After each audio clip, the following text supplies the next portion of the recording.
अस्सलामुअलैकुम dear students, उम्मीद है सब खैरियत से होंगे। आज हम स्टार्ट करते हैं MTH 631 की असाइनमेंट नंबर 2। क्वेश्चन नंबर 1 है define the differentiability of function of several variables and the use this to check the differentiability of the function. दिया गया है x स्क्वायर y है और हमें 2 पॉइंट्स दिए गए हैं।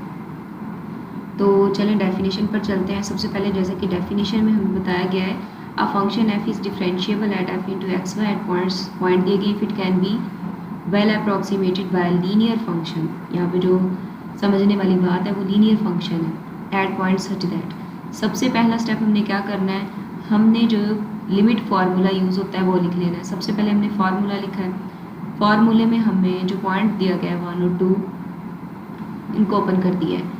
एफ ऑफ एक्स जो, और इनको हम ऐसे लिख सकते हैं F into X Y minus F into जो हमें लिमिट ये जो एक्स नॉट दिया गया 1,2 पॉइंट दिए गए हैं ये लिखा है। फिर एम आई को हम ओपन कर सकते हैं M1 एंड M2 से, और पहला जो पॉइंट होगा वो x माइनस 1 और दूसरा पॉइंट उसमें -2 डिवाइडेड बाय x माइनस 1 का स्क्वायर प्लस y माइनस 2 का स्क्वायर। फार्मूले के बाद हमने क्या किया है, हमने डिफरेंशिएबिलिटी फाइंड की है।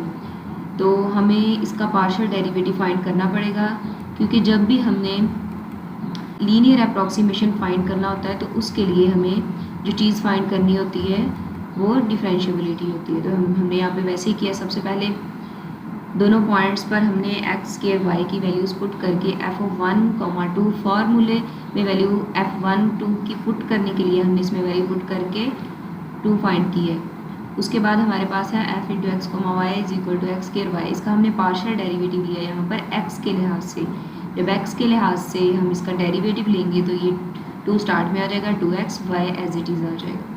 नेक्स्ट हमने इसी जो पार्शियल डेरिवेटिव x के लिहाज से लिया उसमें x और y की जो 1 एंड 2 हमें पॉइंट क्वेश्चन में दिए गए हैं वो पुट कर देने हैं।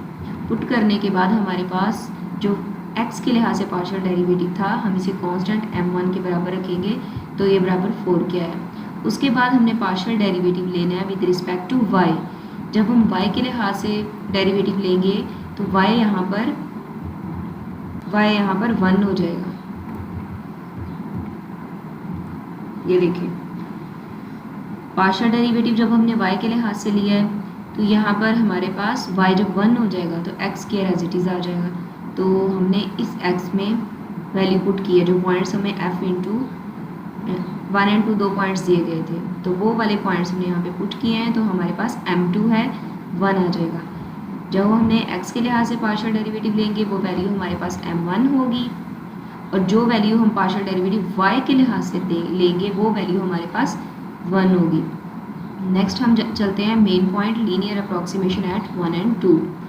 तो सबसे पहले हमने इसका फार्मूला लिख लिया। फार्मूला लिखने के बाद f1,2 ऊपर मैंने आपको बताया कि हमने f1,2 की वैल्यू जो है क्यों निकाली है। f1,2 यानी f into X Y is equal to X square Y, ये हमारे पास क्वेश्चन है ना, तो इसमें हमने 2 पॉइंट्स 1 एंड 2 पुट किए हैं।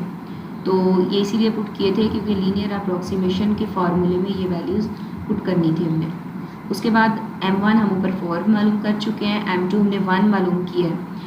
हमने इनको सिंप्लीफाई किया तो हमारे पास 4x प्लस वाई माइनस 4 हासिल होगा। नेक्स्ट हमने चेक करना है। चेक करने के लिए हम अपने फार्मूले पे जाएंगे। फार्मूला लिखने के बाद हमारे पास f इंटू एक्स वाई की जो है वैल्यू क्वेश्चन में दी गई है वो x के y है। f इंटू 1,2 हमने फाइंड किया था वो 2 है, ऊपर फाइंड किया है। m1 4 है, m2 1 है। यहाँ मैंने अगेन इसलिए लिखा है, ये आपने नहीं लिखना असाइनमेंट में, आपको समझाने के लिए लिखा है। यहाँ पर ये सारी वैल्यूज़ मैंने पुट कर दी हैं। पुट करने के बाद लिमिट जैसा कि हमारे पास 1 से 2 है वो भी साथ ही लिख दी है।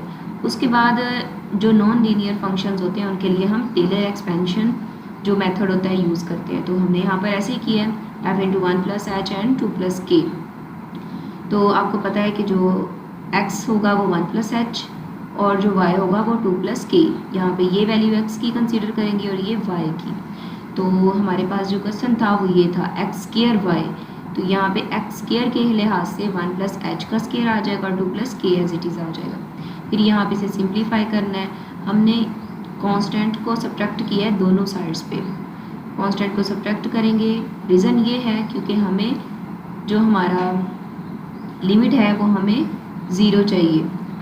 यानी कि हमारा आंसर जो है वो 0 के बराबर आना चाहिए। अगर 2 यहाँ पे इस 2 को हम ख़त्म नहीं कर पाते तो जब हम लिमिट h और k जो है वो दोनों ही 0 पुट करेंगे तो ये हमारे पास आंसर जो वो 2 आएगा। लेकिन हमने जो क्वेश्चन में हमने फाइंड करनी है वो है डिफरेंशिएबिलिटी हमने फाइंड करनी है, उसके लिए हमें आंसर 0 चाहिए। तो इसलिए हमने राइट हैंड और लेफ्ट हैंड दोनों साइड्स पर 2 को सब्ट्रैक्ट किया है। उसके बाद नेक्स्ट हमारे पास सब्ट्रैक्ट करने के बाद ये वाली वैल्यू रह जाएगी। तो एंड पे हमने लिमिट पुट की है, लिमिट पुट करेंगे तो ये सारी वैल्यू हमारे पास 0 हो जाएगी। इसका मतलब है कि जो हमारा फंक्शन है वो डिफरेंशिएबल है एट गिवन पॉइंट्स पर।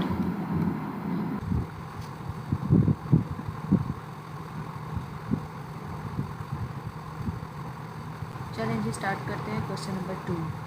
यहाँ पर हमने सबसे पहले डायरेक्शनल डेरिवेटिव का फार्मूला लिखना है। फार्मूला लिखने के बाद हमें पॉइंट्स दिए गए हैं, पॉइंट्स पर हमने डेरिवेटिव ऑर्डिनल डेरिवेटिव और फंक्शन फाइंड करना है। जैसे कि यहाँ पर हमें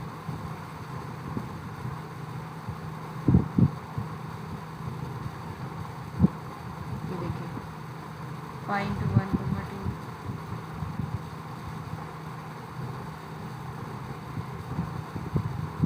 पॉइंट्स पुट कर दिए हैं। फार्मूले में पुट करने के बाद सिंप्लीफाई किया 1 + t और 1 + 2t लेकर फार्मूले में वैल्यूज पुट कर दी हैं। उसके बाद सिंप्लीफाई करना है। यहाँ पर हमने a + b होल क्यूब का फार्मूला अप्लाई किया।